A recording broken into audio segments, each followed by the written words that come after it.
गंभीर हालात, दिल्ली में युवाओं का प्रदर्शन। दिल्ली में युवाओं के विरुद्ध प्रदर्शन के बाद हुई हिंसक घटनाएं बिल्कुल टाली जा सकती थीं।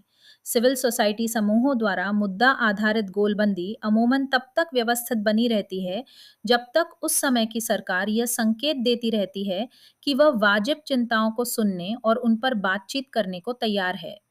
बीते 20 जुलाई को दिल्ली से जो नज़ारे सामने आए, उन्हें टाला जा सकता था। उस दिन नए संसद भवन से कुछ ही दूरी पर प्रदर्शनकारियों को, जिनमें ज्यादातर नौजवान थे, खदेड़ा गया। उन पर आंसू गैस छोड़ी गई और लाठीचार्ज किया गया। आरोप है कि कुछ पर पैलेट गन चलाई गई, जबकि मोबाइल इंटरनेट स्विच ऑफ कर दिया गया और पूरे इलाके के मेट्रो स्टेशन बंद कर दिए गए। कॉकरोच जनता पार्टी सीजेपी के मार्च से मामला तभी बढ़ा जब पुलिस ने ताकत का सहारा लिया। अगर केंद्र सरकार ने अनिश्चितकालीन अनशन पर बैठे एक्टिविस्ट सोनम वांगचुक, जिन्हें 2 दिन पहले जबरन अस्पताल में भर्ती कराया गया था, सहित अन्य प्रदर्शनकारियों से पहले ही बात की होती, तो टकराव टाला जा सकता। आखिरकार सरकार केंद्रीय मंत्री जेपी नड्डा के जरिए एक मुलाकात के लिए तैयार हुई, लेकिन तब जब हजारों लोग संसद के दरवाजे तक पहुंच चुके थे, उसने काफी देर कर दी। ऑनलाइन तंज के रूप में जन्मे एक आंदोलन का करोड़ों डिजिटल अनुयायी जुटा लेना और हजारों लोगों को सड़कों पर उतार लेने में कामयाब रहना सरकार के अपने कामकाज के बारे में बहुत कुछ कहता है, जो ढेरों शिकवा शिकायतों की वजह बन चुका है। प्रवेश परीक्षाओं में बार बार पेपर लीक, नीट के दोबारा आयोजन और 3 भाषा फॉर्मूले पर तकरार ने इस बात को लेकर गहरी चिंताएं पैदा कर दी हैं कि उच्च शिक्षा का संचालन सरकार बिना जवाबदेही के कर रही है। फिर भी ये मानना गलती होगी कि ये गुस्सा केवल परीक्षाओं को लेकर है।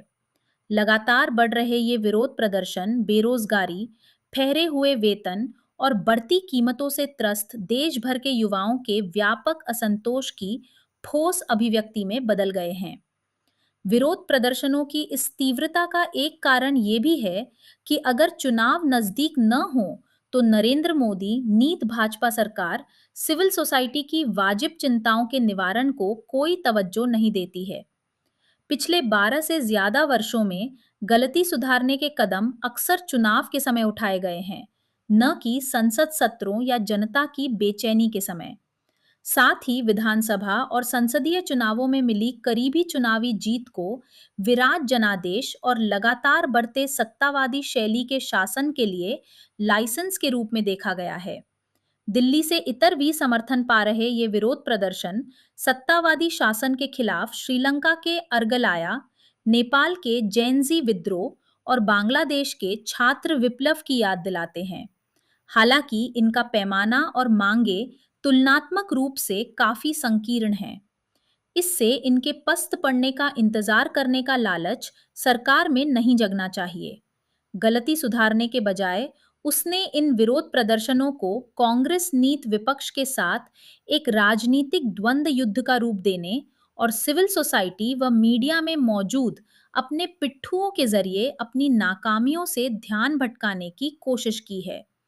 ये उल्टे नुकसान पहुंचाने वाला काम है, क्योंकि इससे स्वयं लोकतांत्रिक व्यवस्था के प्रति युवाओं की निराशा और गहरी होगी। तुरंत कदम उठाने की जरूरत है। केंद्रीय शिक्षा मंत्री धर्मेंद्र प्रधान को जिम्मेदारी निभाने में नाकामी कबूल करनी चाहिए और इस्तीफा देना चाहिए। दूसरा विकल्प है कि उन्हें बेरुखी से बाहर का रास्ता दिखाया जाए।